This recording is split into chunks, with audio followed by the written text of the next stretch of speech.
साथियों, 14 फरवरी को पुलवामा में हुए आतंकी आत्मघाती हमले में देश के 40 जवान शहीद हुए हैं। हर जवान का परिवार आज दुख और गम के उस पड़ाव पर खड़ा है जिसकी भरपाई शायद ही कभी की जा सके। लेकिन इसी बीच देश के कोने कोने से शहीदों के परिवारों की हमें कई ऐसी कहानियां मिल रही है जो दिल को झंझोर कर रख देने वाली है।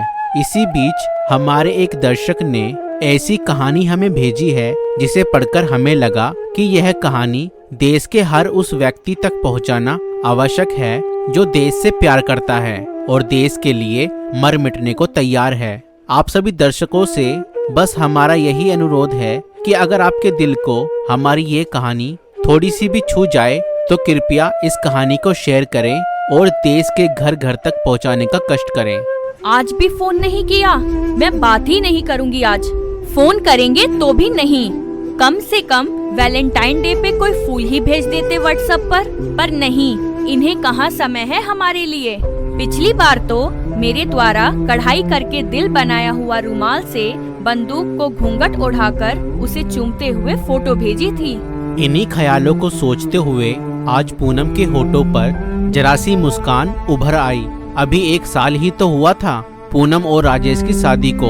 पूनम जब राजेश से पहली बार मिली थी तभी उसे अपने होने वाले पति के देश प्रेम की झलक साफ देखने को मिल गई थी। पहली मुलाकात में ही राजेश ने पूनम को कह दिया था कि इस दुनिया में वह सबसे ज्यादा प्रेम अपने भारत देश से करता है। शायद यही कारण था कि पहली मुलाकात में ही पूनम ने राजेश से शादी के लिए हाँ कर दिया था। शादी के 10 दिन बाद ही राजेश वापस सरहद पर अपना फर्ज पूरा करने चल पड़ा था। हालांकि इन 10 दिनों में भी राजेश और पूनम केवल 3 दिन ही तो साथ रहे थे, लेकिन इन 3 दिनों में पूनम ने अपनी पूरी जिंदगी राजेश के साथ जी ली थी। वापस आने का वादा करके राजेश चला तो गया, लेकिन पूनम रोज राजेश के फोन के इंतजार में घंटों फोन के पास ही बैठी रहती। आज भी वह सुबह से राजेश के फोन का इंतजार कर रही थी। उत्सुकता से वह अपनी सास को आवाज लगाकर पूछने वाली थी कि आपके बेटे का फोन आया क्या। तभी याद आया कि ससुर जी घर पर हैं, तो मुन्ने को सुलाकर धीरे से अपने कमरे से निकलकर सासू माँ के कमरे की तरफ बढ़ी। तभी ससुर जी के कमरे में चल रही टीवी में एक सहमी सी पत्रकार कहते हुए सुनाई पड़ी, इस वक्त एक बड़ी खबर आ रही है। पुलवामा में आतंकी हमले में कई सैनिकों के शहीद होने की बुरी खबर इस वक्त हम आपको सुना रहे हैं। ये शब्द उसके कानों में पड़ने के बाद सब कुछ इस तरह सुन पड़ गया मानो उसके कानों में कोई ग्रेनेड फट गया हो। परसों फोन पर वह यहीं तो जाने की बात कर रहे थे। नहीं नहीं, यह नहीं हो सकता। उन्होंने कुछ और बोला होगा, लेकिन सुबह से उनका फोन क्यों नहीं आया। यही सोचती हुई वह बाहर की दीवार पकड़कर बैठ गई। एक हथगोले का असर कम हुआ और धुआं छटा तो ससुर जी के फोन के लाउडस्पीकर पर बार बार आवाज आ रही थी, The number you are trying to call is either switch off or not reachable at the moment.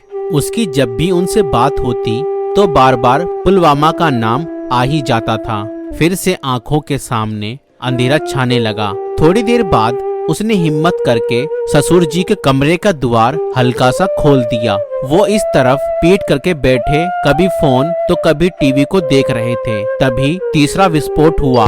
समाचार चैनल का लाइव संवाददाता घटना स्थल की रिपोर्ट दे रहा था और तभी उसकी नजर एक बंदूक पर पड़ी जिस पर एक खून से सना सफेद रुमाल पड़ा था, जिस पर दिल का निशान देखते ही वो धड़ाम से गिर पड़ी। साथियों, पुलवामा में हुए आतंकी हमले से हम सबका मन आघात है।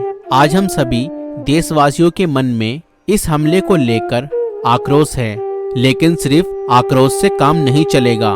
देश प्रेम की आग आज देश के हर व्यक्ति तक पहुंचाने की आवश्यकता है। इस कहानी के माध्यम से हमारा उद्देश्य आपको शहीद के एक परिवार से रूबरू कराना था।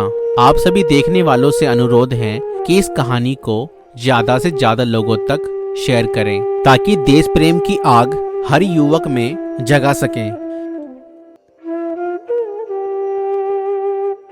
तो दोस्तों, अगर आपको ये वीडियो पसंद आई तो इस वीडियो को लाइक करें और अगर हमारे चैनल पर नए हैं तो हमारे चैनल को सब्सक्राइब करें। Thank you.